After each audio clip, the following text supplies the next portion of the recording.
Bonjour à tous, j'espère que vous allez bien. Moi, je vais bien, je vais mieux, toujours de mieux en mieux, et d'autant plus parce que cette semaine encore, je reçois Céline. Viens Céline, viens. On fait plus les présentations maintenant, on se connaît. Céline est coach professionnelle et boxeuse, et chaque semaine, elle nous donne plein d'astuces, plein de conseils pour aller mieux. Juste une question, Céline. C'est quoi un bon coach et à quoi ça sert d'être coaché, justement? Oui, alors on peut se dire, je vais pouvoir le faire moi-même, j'ai pas vraiment besoin d'un coach. Et au contraire, le coach, déjà, il va vous apporter une chose essentielle, c'est la motivation. Il va vous pousser, vous allez prendre ce rendez-vous avec vous-même et vous n'allez pas pouvoir l'annuler parce que moi, je serai là et je pourrais vous pousser et vous pousser en dehors de votre zone de confort parce que c'est ce qu'on veut toutes et tous, c'est se dépasser, aller au bout de nos limites, progresser, changer de physique, changer d'attitude et pour pouvoir être plus motivé au quotidien et pas seulement dans son activité sportive. Il va vous montrer des exercices que vous n'avez pas forcément l'habitude de faire. Vous allez pouvoir prendre conscience de vos faiblesses musculaires, mais aussi de vos forces. Et du coup, ça va vous permettre de progresser et d'aller plus loin dans votre activité sportive et vraiment réussir à atteindre vos objectifs. Bien sûr, et en plus, un bon coach, en général, nous donne les trucs et les astuces, et parfois, on peut même devenir très autonome, en fait, très indépendant. On n'est pas obligé d'appeler tout le temps le coach pour nous donner plein de...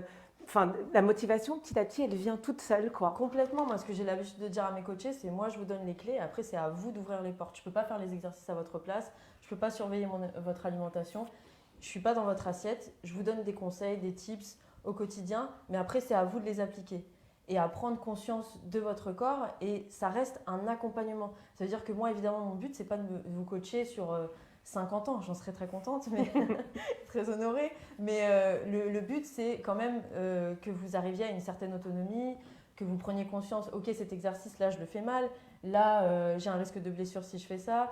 Qu'est-ce qui me correspond mieux au niveau des exercices? Par exemple, au niveau des abdos, il y a des gens qui ont très mal dans certaines positions. Bien Vous sûr. avez plein d'exercices différents que vous pouvez faire et c'est la même chose pour plein de muscles différents. Donc c'est à vous de voir en fonction de votre planning, votre morphologie, ce qui vous correspond, etc. Donc moi je suis là en tant que guide, d'accompagnant et après c'est à vous De faire voilà, et de d'être faire. autonome. Ouais, tout à fait. Alors aujourd'hui, on parle du mal du siècle. C'est le mal de dos. Tout le monde a mal au dos, un jour ou l'autre, et on en a plein le dos, justement. Il y a un moment, il faut que ça cesse, et on parle de lumbago, de sciatique, de contracture, de quoi, quels sont les autres mots, Tour de rein. tour de rein, etc. Mais il y a un moment, il faut se dire, il y a peut-être des choses à faire. Pourquoi c'est bon d'avoir un bon dos? Pourquoi? Alors le dos c'est extrêmement important, c'est la base de tout, ça va être l'origine d'une bonne posture ou d'une mauvaise posture. Vous allez, bien sûr, les muscles du dos vont fonctionner en synergie avec les muscles des abdos. C'est très très important de toujours les mettre en corrélation et de les travailler ensemble.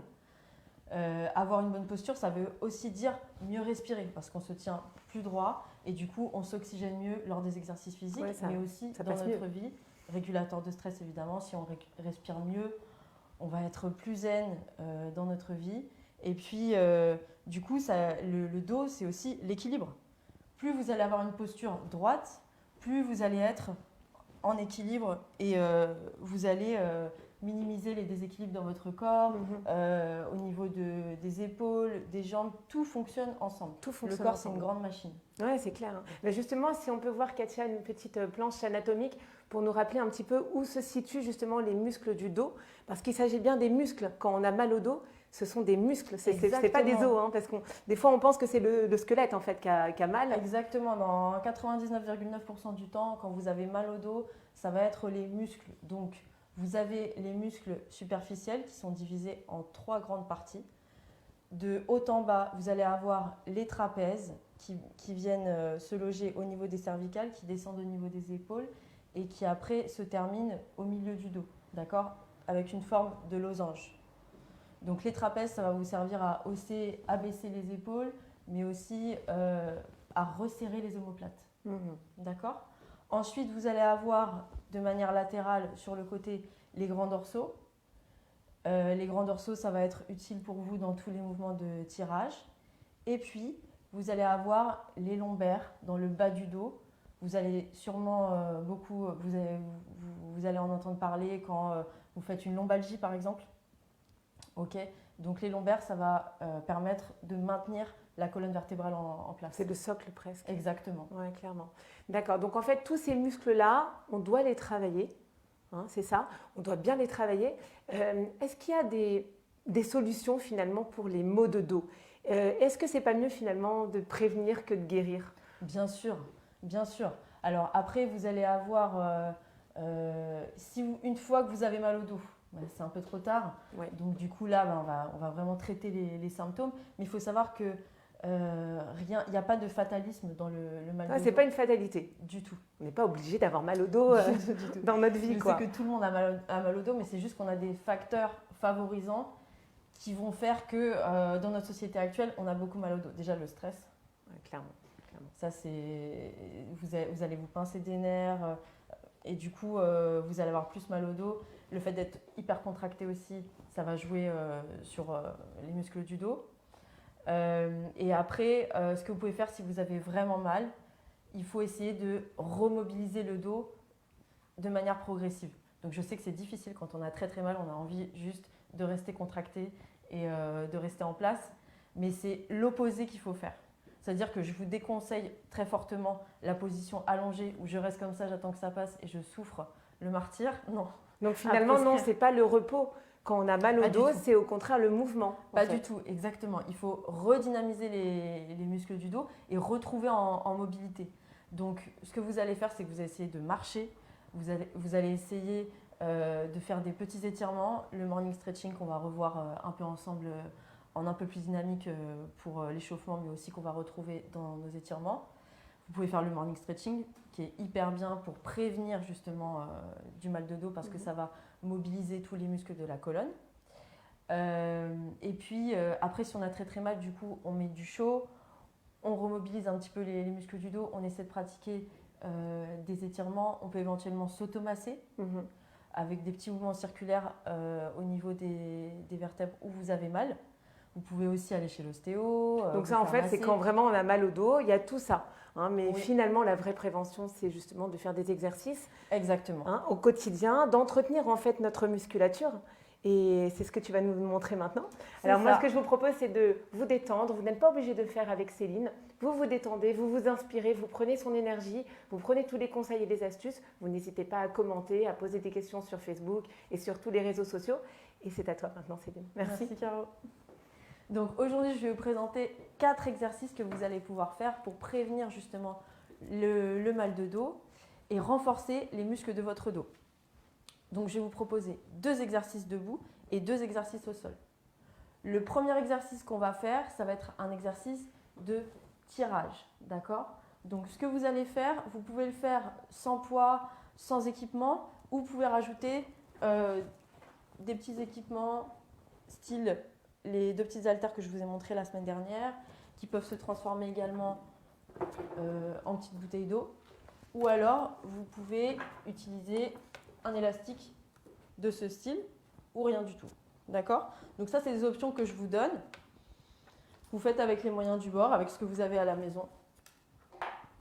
Donc le premier exercice, ça va être un exercice de tirage.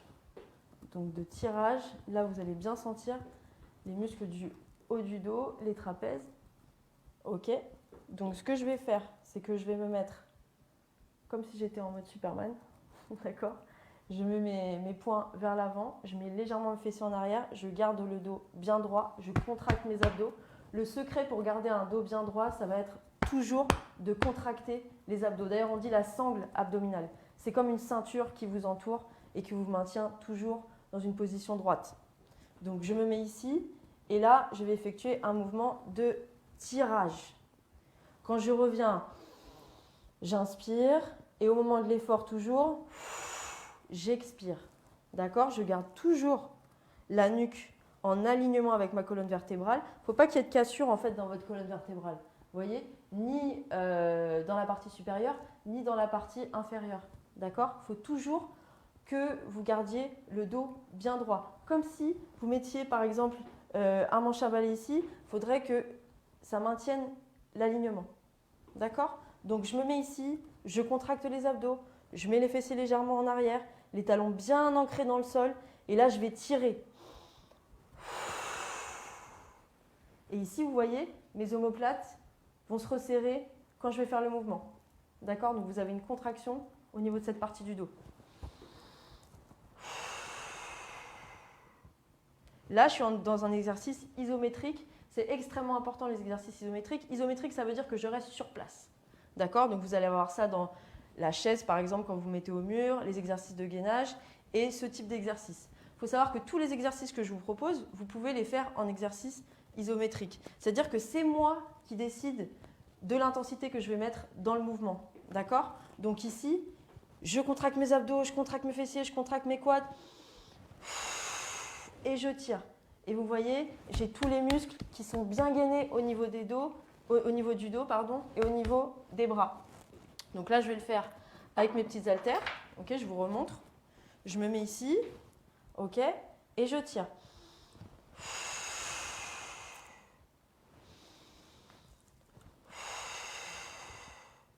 Je peux le faire aussi avec mon élastique. Donc l'élastique, vous pouvez le caler par exemple dans une poignée de porte. Vous pouvez aussi fermer une porte et le caler ici. Vous pouvez le caler, je ne sais pas, sur une étagère, l'enrouler. Là, on va se servir de carreaux. Ah, très bien. Si je peux Qui va servir, venir nous aider. je suis une porte. Donc je suis une En porte haut, en rose bas. et vivante. Tu vas le mettre un petit peu en haut. Voilà. Moi, je m'éloigne un petit peu. Et là, pareil, je vais tirer.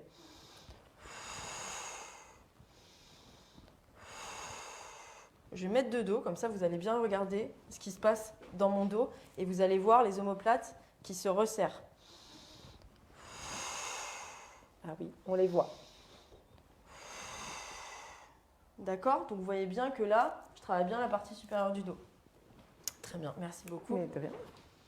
Donc ça, c'est notre premier exercice. Ensuite, le deuxième exercice qu'on va voir en mode debout, du coup, ça va être notre deuxième exercice qui est, Caro, Good morning. le good morning, merci beaucoup. Mais Donc, je le vous en good prie, morning. chère Céline. Vous avez le Le droit good quand même morning. d'oublier, il y a Non, tellement je d'exercices. vois si vous suivez un peu. Parce Ah, que... moi je suis, hein. Et moi je suis. Ok, le good morning. Donc le good morning pour se réveiller de bonne humeur. Donc ce que vous allez faire, c'est que vous allez mettre les fessiers en arrière. Vous allez bien tendre les jambes, ok, pour que ça tire bien au niveau des ischios. Là, si vous avez des petits poids, vous allez les ramener contre votre poitrine. Vous allez vous baisser le dos droit, vous tendez bien les jambes, ok, et à un moment donné, ça va vous tirer vers l'arrière du genou. À partir du moment où ça vous tire, vous vous relevez, toujours en position bien droite. Ce qu'il faut éviter de faire dans cet exercice, c'est bien sûr de cambrer. D'accord? Parce que nous, on veut travailler le dos, donc on évite de se blesser et on évite de se cambrer. Ok? Donc je recommence, pied largeur du bassin, les talons bien ancrés dans le sol, je contracte bien les abdos, je descends et j'expire dans la remontée. Et vous voyez ici, en fait, je vais remonter avec mes abdos et avec le bas de mon dos, du coup, avec les lombaires.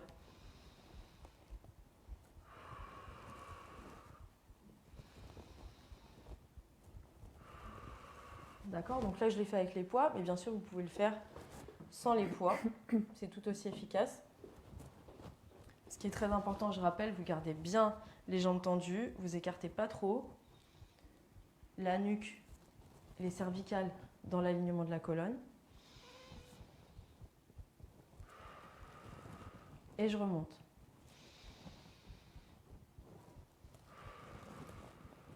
Donc ça, c'est le good morning. D'accord? Ensuite, on va passer au sol pour deux autres exercices.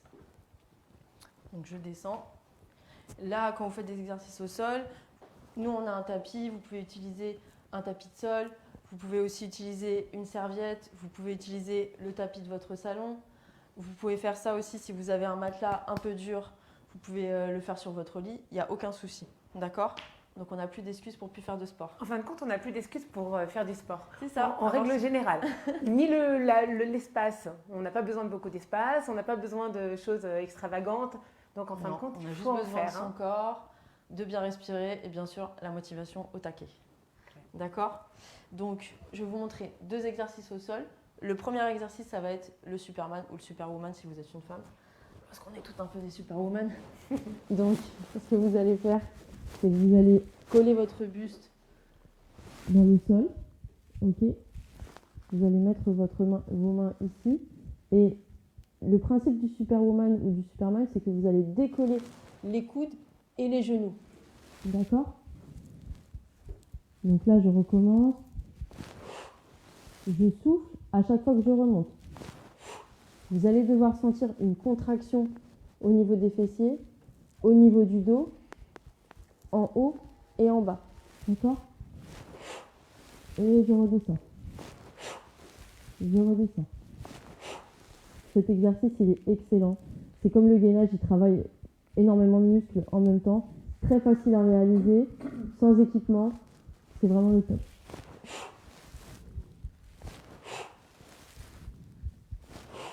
Après, vous avez des variantes dans l'exercice du Superman. Vous pouvez aussi le faire de manière statique. Vous pouvez tendre les bras. Tout ça, ça va travailler les muscles de votre dos. Et on retrouve ici la position que vous avez, par exemple, lors de la nage. Vous voyez? Donc ça, c'est notre premier exercice au sol. Le Superwoman ou le Superman. Le deuxième exercice que je vais vous proposer, ça va être un exercice que vous connaissez tous, qui fait un peu peur comme les pompes. C'est le gainage. Donc le gainage, vous pouvez le faire sur les avant-bras. Vous pouvez le faire aussi sur les paumes de main. En version facile, on peut le faire sur les genoux et on peut aussi le faire sur les pointes de pied. Donc moi, je vais vous montrer les deux versions sur les paumes de main. Mais comme je vous l'ai expliqué, vous pouvez aussi le faire sur les avant-bras si c'est trop compliqué. D'accord? Donc ce que vous allez faire, c'est que vous allez éloigner les genoux, ok, le plus possible. Si vous faites un gainage comme ça n'a aucun intérêt. D'accord? Là, je me repose, mais en aucun cas, je vais stimuler les abdos et les muscles du dos.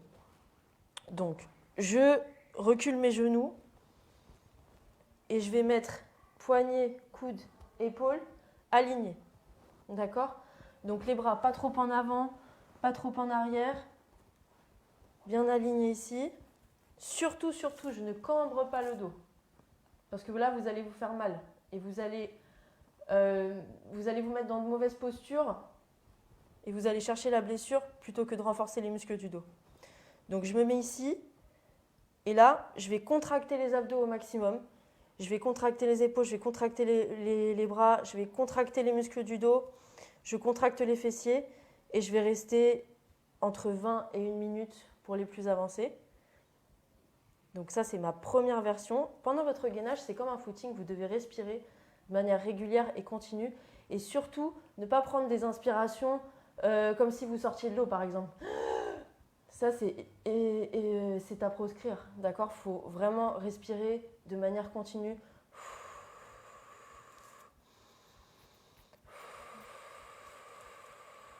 Et comme ça, vous allez réussir aussi à contracter vos abdos pendant tout le long de l'exercice. Je vous montre la deuxième option qui va s'effectuer sur les pointes de pied. D'accord? Donc là, je ne monte pas trop mes fesses en haut. D'accord? Je cambre surtout pas le dos. Ok? Je maintiens une position bien droite, bien alignée. Je contracte les abdos, je contracte le dos. Et là, vous allez travailler tous les muscles du dos, mais pas que. Le gainage, c'est un exercice excellent de renforcement musculaire. Et je respire tout le long. Et ça, Céline, on peut y arriver facilement en quelques jours, quelques semaines, parce que moi, quand je vois ça, le gainage, effectivement, ça me fait peur. Est-ce que je peux commencer donc par le premier exercice que tu as montré, enfin le premier mouvement moins difficile, et en combien de temps je peux y arriver? Bien sûr. Le mot d'ordre, vous le savez, pour nous, c'est de respecter son corps. Donc vous allez y aller de manière progressive et c'est comme ça que vous allez avoir des progrès sur le long terme. C'est exactement comme pour la nutrition. Quand on fait un rééquilibrage alimentaire, parce que moi j'aime pas trop parler de régime mais plutôt de rééquilibrage, c'est ce qui se passe aussi au niveau de votre corps. Vous allez rééquilibrer certaines zones. On ne va pas vous demander d'avoir une diète ou un régime hyper strict dès le début. Non, on va faire ça de manière progressive et c'est comme ça que vous allez réussir à changer vos habitudes sur le long terme. C'est la même chose pour le gainage et c'est la même chose pour d'autres exercices que vous allez pouvoir effectuer. On ne va pas vous demander, et de toute façon, ce n'est pas votre but, de devenir des athlètes de haut niveau. Non, vous, ce que vous voulez, c'est juste être en forme et vous sentir bien. Donc, si au début pour vous c'est trop difficile d'être sur la pointe des pieds, vous commencez sur les genoux. Et puis au fur et à mesure, dès que vous sentez que votre dos commence à cambrer, il faut tout de suite arrêter l'exercice. D'accord? Donc, je peux commencer très bien comme ça. Puis après, un jour, je vais peut-être tenir 5 secondes sur les pointes de pied. Et c'est OK. Et après, l'autre jour, je tiendrai peut-être 10 secondes. Vous pouvez intégrer la position sur la pointe de pied de manière progressive. D'accord? Et ne pas commencer « Ah, aujourd'hui, moi, je vais faire 1 minute de gainage. » Non, ce n'est pas du tout obligatoire. Et ce qu'il faut faire, c'est vraiment, si au début, vous tenez 10 secondes en gainage, même sur les genoux, c'est pas grave, c'est déjà bien. Vous avez essayé de faire du gainage et notez vos efforts au fur et à mesure. Ok, là, on est lundi 22. Moi, j'ai tenu 10 secondes en gainage. Qu'est-ce que je vais faire pour la semaine d'après? Je vais peut-être tenir 15 secondes. Et vous fixez comme ça des petits objectifs. C'est comme dans la vie. On se fixe un objectif de plus en plus grand et au fur et à mesure, on arrive à notre objectif principal, c'est-à-dire être plus tonique et rester en forme. Ouais, finalement, on peut se dire que faire un peu, c'est déjà mieux que rien du tout. Hein? Ah, exactement. J'aime bien cette phrase. Ok. Donc voilà les 4 mouvements. Voilà. Est-ce que tu peux les répéter une fois? Oui, je vais vous répéter les 4 mouvements une fois. Donc on va repasser en haut. Donc je vous répète, le premier mouvement, c'est un exercice de tirage. Ok, donc je suis ici. Je mets les fessiers en arrière, pied largeur du bassin, bien ancré dans le sol. Je tire les bras et je vais tirer vers moi.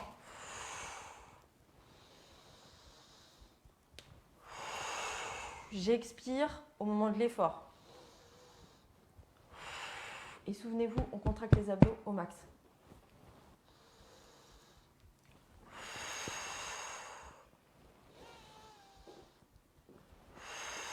Ça, c'est notre premier exercice. Je rappelle que vous pouvez le faire avec les poids, mais aussi avec l'élastique. Le deuxième exercice, c'était notre good morning. Ok, good morning, parce qu'on a envie de se réveiller de bonne humeur. Donc, vous mettez ici, pied largeur du bassin, on descend, dos bien droit. Et là, dès que ça tire à l'arrière des cuisses, au niveau des ischios, on remonte. Toujours en maintenant une position de dos bien droit. D'accord? En contractant les abdos au max. Et on expire.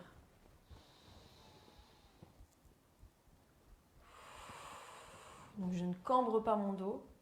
Je maintiens le dos bien droit. Une dernière fois. Ok, donc ça c'est notre deuxième exercice. Vous pouvez faire 20 répétitions sur le good morning, 20 répétitions en tirage, 20 répétitions en Superman ou Superwoman. Et on peut rester 20 secondes aussi sur le gainage. Ce petit circuit, ce que je vous conseille de faire et ce que vous devez faire au début, ça va être de faire 20 répétitions. Vous laissez 1 minute de break à la fin des 4 mouvements. Et puis vous allez répéter ce circuit 3 fois au total. Déjà, si vous faites ça, ça va vous prendre une petite demi-heure avec le morning stretching et les étirements. Et vous allez pouvoir renforcer votre dos au fur et à mesure, 2-3 fois par semaine. C'est le top du top si vous voulez pallier au mal de dos, au maux de dos, pardon. Donc, vous allez descendre pour 2 autres exercices. Donc, le premier que je vous ai montré, c'était Superwoman. Ok. Donc, je vais décoller le buste du sol, je vais décoller les coudes, je vais décoller les genoux et je reviens en position. À chaque fois que je monte, je vais expirer.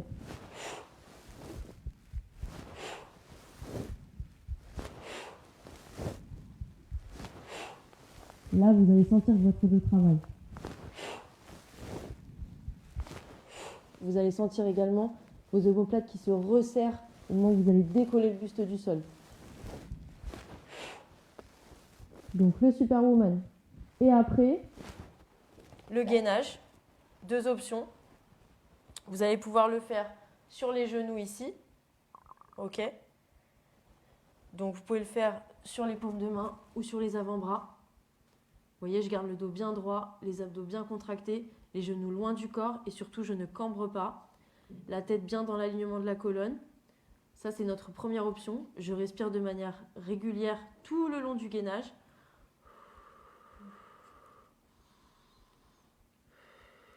j'évite de respirer par à-coups, je respire de manière fluide. En fait, comme quand vous parlez ou comme quand vous marchez. Et puis, notre deuxième option, on va faire sur la paume des mains. Là, j'évite de mettre les fessiers trop haut. Je contracte bien les fessiers, je contracte les muscles du dos, je contracte les abdos et je souffle tout le long. D'accord? Donc l'exercice de gainage, vous allez pouvoir le faire entre 20 et 1 minute selon vos possibilités. Comme je vous ai expliqué, vous pouvez commencer sur les genoux si c'est un peu difficile pour vous. Et puis de manière progressive, vous pouvez aussi faire moitié du temps sur les genoux, moitié du temps sur les pointes de pied. D'accord? Ok Céline, alors on a bien compris en fin de compte que le dos est très lié aux abdos, hein. D'ailleurs, ce dernier exercice nous prouve que vraiment tout est bien lié. Je vois sur ce plateau 2 accessoires qui me donnent très envie. Est-ce que tu peux nous dire un petit peu à quoi ça sert? Génial. Alors, bien sûr, je vous ai parlé de ce que vous pouvez faire quand vous avez très mal au dos, c'est-à-dire remobiliser le dos et mettre une source de chaleur ou faire des petits massages. Mais nous, ce qu'on préfère, c'est évidemment la prévention. Comme je vous ai dit, le mal de dos, ce n'est pas une fatalité. Moi-même, j'avais très mal au dos avant de pratiquer beaucoup de sport. Et en fait, j'ai réussi à corriger cette mauvaise habitude avec de petits réflexes. Donc, qu'est-ce qu'on peut faire dans notre quotidien pour éviter d'avoir mal au dos? Déjà, la plupart du temps, et surtout avec le télétravail, on va rester dans une position assise prolongée qui est extrêmement mauvaise pour le mal de dos. Quand on va s'asseoir sur une chaise, on va avoir tendance à s'avachir, à se mettre sur un côté, à prendre appui sur sa tête, etc. Et du coup, vous allez mettre votre colonne vertébrale dans une posture qui n'est pas naturelle pour elle. Et appuyer sur les petits muscles du dos. D'accord? Donc, ce que vous allez pouvoir utiliser, moi je vous propose aujourd'hui 2 accessoires. Vous avez notre petit champignon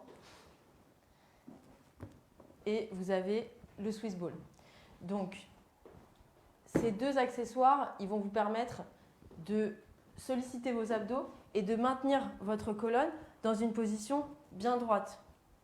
Vous voyez, quand je suis ici, ça crée un déséquilibre et du coup, je suis toujours obligée, c'est comme quand vous êtes dans l'eau, vous êtes toujours un peu en déséquilibre et du coup, pour vous maintenir un peu à la surface et pas couler, vous devez essayer de vous rééquilibrer constamment. C'est la même chose que vous allez faire avec le Swiss Ball ou avec le champignon. Donc là, par exemple, je suis sur mon ordinateur, je suis obligée d'avoir les épaules dégagées et de maintenir une posture bien droite au niveau de mon dos. Sinon, tout simplement, je glisse et je tombe. D'accord? Je vais vous montrer avec le champignon aussi. C'est le même principe. Je me mets ici. Hop. Et puis, c'est un peu plus mou par rapport à une chaise. D'accord? Donc, ça va moins appuyer sur vos lombaires. Les cervicales, pareil, ça va être plus difficile de se mettre dans une mauvaise posture. Ce que je vous conseille de faire, parce que la plupart des gens, quand je leur dis il faut essayer de se mettre sur un champignon ou sur une Swiss Ball, ils vont me dire ouais mais moi ça me fait mal. En fait, quand je m'y mets, je ne me sens pas très confortable. C'est normal. C'est juste que vos muscles du dos, vous ne les avez pas assez sollicités. Et là, vous êtes en train de leur dire ok, c'est les muscles du dos qui vont prendre le relais et je vais vous mettre dans une bonne position. Donc, au début, ça tire un petit peu. C'est tout à fait normal. Ce que vous devez faire, c'est y aller progressivement encore une fois. Vous allez vous asseoir par exemple 10 minutes sur le champignon ou sur le Swiss Ball et puis après vous allez passer sur votre chaise. Vous allez faire 10 minutes, 10 minutes. Au fur et à mesure du temps, vous allez pouvoir prolonger la position sur le champignon ou sur le Swiss Ball. Donc de 10 minutes, vous allez passer à 20 minutes. De 20 minutes, vous allez passer à 30 minutes. Et après, vous allez réussir à vous asseoir uniquement sur des accessoires qui vont permettre un bon maintien de votre colonne vertébrale. Moi, par exemple, quand je travaille sur l'ordinateur, je ne me mets que sur le Swiss Ball. Et je peux rester 2-3 heures sur le Swiss Ball et c'est complètement OK. Ce que vous allez ressentir aussi au début quand vous allez vous asseoir sur le Swiss Ball, c'est que ça va solliciter vos abdos. Pourquoi? Parce que vous allez devoir vous tenir un peu plus droit que d'habitude. C'est tout à fait normal aussi. Donc finalement, vous allez solliciter ces muscles que vous avez un peu abandonnés ou mis de côté et qui vont vous permettre la prévention des blessures, les lumbagos, les tours de rein, les faux mouvements, etc. Ça, c'est la première chose. Vous allez pouvoir changer la manière dont vous vous asseyez. Ce que vous allez pouvoir faire aussi, c'est changer la manière dont vous vous baissez. Donc, par exemple, si je veux ramasser un objet, disons que je veux ramasser une petite bouteille d'eau, la plupart des gens, et encore ça c'est léger, la plupart des gens ce qu'ils vont faire c'est ça, étirer et se mettre dans une position, ils vont arrondir le dos. Ce que vous devez comprendre absolument, c'est que les petits muscles profonds qui sont entre chaque vertèbre, ce sont des muscles des muscles de précision en fait, qui vont vous permettre d'exercer des mouvements très précis et qui vont maintenir toutes vos petites vertèbres ensemble et qui vont permettre la flexion de la colonne, la rotation et lui donner une certaine mobilité. Quand vous utilisez ces petits muscles de précision comme des muscles de force et de puissance, muscles de force et de puissance, ça va être par exemple le biceps. Le biceps, vous allez pouvoir l'utiliser en force et soulever des charges lourdes. Quand vous allez utiliser ces petits muscles en muscles de puissance, qui ne sont absolument pas faits pour ça, ça va exercer une pression inutile sur votre dos. Donc moi, ce que je vous recommande et ce que vous devez absolument faire, c'est que quand vous vous baissez, vous devez utiliser une position de squat. C'est-à-dire, je mets mes fesses en arrière, je me baisse et là, je vais récupérer l'objet. L'objet, ou si par exemple, vous devez porter votre enfant dans les bras, il ne faut absolument pas faire ça. Ce que toutes les mamans font. Et au bout d'un moment, au bout de 2 semaines, on se fait un lumbago. Vous devez vous baisser tranquillement, vous prenez votre enfant dans les bras et vous le ramenez vers vous. Et là, vous allez travailler avec les muscles des jambes, qui eux sont des muscles de puissance, et beaucoup moins avec les petits muscles profonds. D'accord ? Donc ça va être hyper important. Pareil, quand vous vous baissez ou dans votre posture de tous les jours, il faut absolument solliciter vos abdos. Comme ça, votre dos, il va être maintenu en fait par votre sangle abdominale. Ok Céline, juste une question, tu parlais d'enfants il y a quelques minutes. Est-ce que les enfants peuvent faire aussi, dès leur plus jeune âge, des exercices pour prévenir des maux de dos? Parce qu'eux aussi, ils ont mal au dos. Oui, tout à fait. Après, pour les enfants, tiens, je vais donner un peu de la bouteille. Merci. Pour les enfants, il va falloir absolument éviter de leur faire porter des charges trop lourdes, aussi parce qu'ils sont en pleine croissance. Donc, si vous pouvez essayer d'alléger les cartables et de porter... Difficile ça. Hein. Difficile, je sais. Mais il faut vraiment essayer de le faire parce qu'après, ils sont sujets aux scolioses. Après, vous avez aussi d'autres pathologies, la sciatique. Moi, j'ai beaucoup de clients qui ont des sciatiques. En fait, c'est le muscle sciatique qui va se pincer et vous allez sentir la douleur dans le bas du dos, sur la fesse, ça va revenir vers la cuisse et ça va descendre jusqu'au pied. Donc, pour pallier à ce genre de douleur, il faut aussi être à l'écoute de votre corps. Si vous êtes sujet au sciatique, dès que vous commencez à avoir mal, vous remobilisez un peu les muscles du dos. C'est ça, ça doit devenir un réflexe, quoi, réellement. Voilà. Et puis, en fin de compte, il faut être à l'écoute de notre corps. Dès que ça commence à chatouiller un peu, il faut vraiment faire quelque chose. Les exercices du morning stretching que je vous ai montrés, ils sont hyper utiles. Justement, aussi. Vous pouvez les retrouver en replay. Hein. Là, on ne va pas le faire aujourd'hui, mais effectivement, avant les exercices de Céline et après les exercices de Céline, il y a des échauffements et du stretching que vous pouvez retrouver. Donc ça, c'est super important. Est-ce qu'il y a, à part ces exercices-là, d'autres sports qu'on peut faire qui font du bien au dos ? Oui, tout à fait. Alors, ce qui est le plus connu, ça va être la natation. Mais en fait, tous les muscles que vous allez solliciter, les bras dans des exercices de tirage ou que vous allez remonter la colonne. La boxe, c'est excellent pour les muscles du dos. Tous les exercices où vous allez utiliser les bras, le tennis. Ouais, c'est ça en fait. Bras, abdos, exactement. Tout ce qui peut mobiliser tous ces groupes musculaires, finalement, ça va faire du bien au dos. Oui. Ouais, c'est ça. C'est ça. Bon, on a du pain sur la planche. Est-ce que tu peux nous dire, nous rappeler juste le nombre de fois dans la semaine aussi qu'on doit faire ces exercices en prévention? Est-ce qu'il y a une règle pour être sûr que vraiment la prévention soit bien faite? Oui, bien sûr. Moi, ce que je vous recommande, c'est 2 à 3 fois par semaine pour vraiment renforcer les muscles de votre dos et d'appliquer tous les conseils que je vous ai dit au quotidien. Parce que si je fais juste les exercices, c'est très bien, hein, mais il faut que ça s'accompagne au quotidien d'une bonne posture, de bien se baisser et aussi de bien s'asseoir. Donc si vous alliez tout ça en même temps, ça va vraiment vous permettre de vous redresser et d'avoir une bonne posture pour éviter les lombalgies. Oui, clairement. Et ce genre de D'accord, ok. Et puis j'ai une autre question et ça m'a été posé sur un des réseaux sociaux, c'est le surpoids. quand on a du surpoids, on a l'impression que tous ces exercices, même le stretching, hein, c'est compliqué. Est-ce que le surpoids favorise le mal de dos? Et est-ce qu'on peut soigner, est-ce qu'on peut faire des exercices quand on est en surpoids? Bien sûr. Alors, vous pouvez faire tous ces exercices quand vous êtes en surpoids. Mais évidemment, le surpoids, ça va accroître le mal de dos. Pourquoi? Parce que ça va créer un déséquilibre vers l'avant de votre corps. C'est comme quand vous êtes enceinte, par exemple. Du coup, on va avoir tendance à appuyer sur les lombaires, ok? Et ça va créer une pression qui ne va pas être naturelle pour votre dos. Et du coup, on va constamment... D'ailleurs, vous voyez souvent les femmes enceintes, elles sont comme ça. Elles se tiennent au niveau des lombaires. Pareil pour les hommes quand ils commencent à avoir un petit peu de ventre. Pourquoi tu rigoles? Bah, ils en ont, hein. Nous aussi, on a des hanches, on a des cuisses. Ça va. Je pensais au ventre aviaire. Et du coup, quand on commence à avoir un petit peu de ventre, pardon messieurs, hein, du coup, vous allez avoir tendance à vous tenir comme ça. Et même de dos, on reconnaît quelqu'un qui a du ventre parce qu'il se tient comme ça.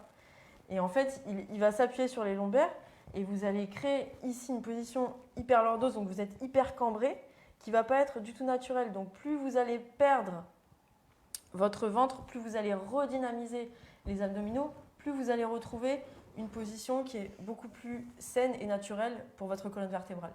Ouais, c'est ça. Donc il nous reste maintenant à faire tous ces exercices. C'est pas grand-chose finalement, hein, et donc vous allez pouvoir les retrouver en replay. Il faut les instaurer en fait comme des réflexes maintenant, hein, c'est ce que j'essaye de faire moi aussi au quotidien et dans toutes mes semaines. Juste Céline, est-ce que tu peux nous dire, après ce live-là, où est-ce qu'on peut te retrouver, parce qu'on a envie hein, forcément d'être coaché par toi. Comment on peut te retrouver? Bien sûr, vous pouvez me retrouver sur Instagram, Céline Coaching. N'hésitez pas à m'envoyer un petit message et je serai contente d'y répondre. Bon, écoutez, voilà. Le mot de la fin, on le connaît maintenant, c'est que pour aller mieux, c'est pas magique. C'est logique. C'est logique. Portez-vous bien et à très bientôt. À bientôt. Merci. Au revoir. Salut. De loin, distance.